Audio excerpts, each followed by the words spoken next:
IELTS speaking এ দুনিয়ার মধ্যে সবচেয়ে কার্যকরী শর্টকাট টিপস এবং গাইডলাইন্স একটু দয়া করে খাতায় লিখে রাখুন, অবশ্যই উপকৃত হবেন। সর্বপ্রথম আপনি যেটা করবেন, স্পিকিং পার্ট 1, পার্ট 2, পার্ট 3 এর জন্য কমন কিছু কোশ্চেন আপনি খাতা কলমে লিখবেন এবং ওগুলোকেই আপনি দেখে দেখে বলার চেষ্টা করবেন। যাদেরকে সারাদিন পিটাইলেও মুখ দিয়ে কোনো কথা বের হয় না, তারা এই সিলেবাস ভিত্তিক পড়াটা আগে কমপ্লিট করবেন। আমাদের আইএলটিএস স্কুল বিডিতে যারা আসেন তাদেরকে আমরা পার্ট 1 এর জন্য 10টা 40টা, পার্ট 2 তে 9টা টেমপ্লেট এবং পার্ট 3 তে 30টা স্যাম্পল কোশ্চেন, 30টা স্যাম্পল আনসার, এগুলোকে প্রথমে দেখে দেখে মুখস্থ করতে বলি। তারপর একজন মানুষ আরেকজন মানুষের সাথে যেভাবে কথা বলে, কথা বলার সময় কিন্তু মনে হয় না যে সে এটা বক্তৃতা দিচ্ছে, সে এটা একটা পড়া মুখস্থ বলতেছে। কারণ আমি আপনার সাথে যখন কথা বলি একটু থেমে থেমে, একটু স্বাভাবিকভাবে, তো এই আপনি এগুলো করবেন মুখস্থ, কিন্তু বলবেন স্বাভাবিকভাবে। নাম্বার 1 এই সিলেবাস কমপ্লিট করা।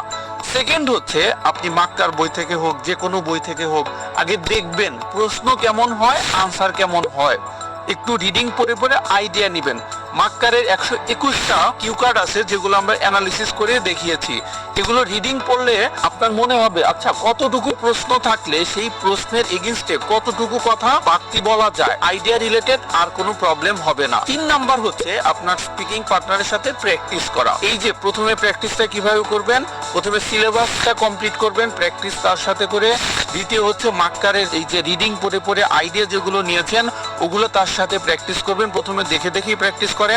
একদম শেষের দিকে এসে আপনি আনকমন টপিক দিবেন তাকে যে কোনো একটা টপিক বলবেন যে ভাই এই ধরো রিক্সা, এই রিক্সা নিয়ে 5 মিনিট কথা বলো। দেখবেন শুরুতে মানে মাথার ঘাম পায়ে পড়ে যাবে, অনেক কষ্ট হবে, এই ব্রেনে টকবক করবে। এই কষ্টের মাধ্যমে আইএলটিএস স্পিকিংটা যথার্থ হবে। আর একদম শেষ যে টপিক সেটা হচ্ছে কমন কিছু গ্রামার এবং ভোকাবুলারি ঠাডা মুখস্থ করবেন।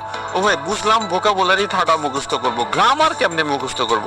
গ্রামার এমনি মুখস্থ করবেন। আমাদের ফুল কোর্স বা আইএলটিএস স্পিকিং এ যারা আসবেন তাদেরকে আমরা দেখাবো কমন কিছু গ্রামার। আপনি ধরেন 20টা গ্রামারের টপিক আপনি মুখস্থ করেছেন, আয়ত্তে এনেছেন, শুধু বুঝলে হবে না। মুখস্থ মানে এইটা যে পরীক্ষায় যে কোনো টপিক আসুক না কেন আপনি এটা সরাসরি আপনি ফাইনাল পরীক্ষায় প্রয়োগ করতে পারেন। এই 20টার গ্রামারের মধ্যে যদি 8-10টাও ভিন্ন টাইপসের গ্রামার ফাইনাল পরীক্ষায় প্রয়োগ করতে পারেন আপনার জন্য যথেষ্ট।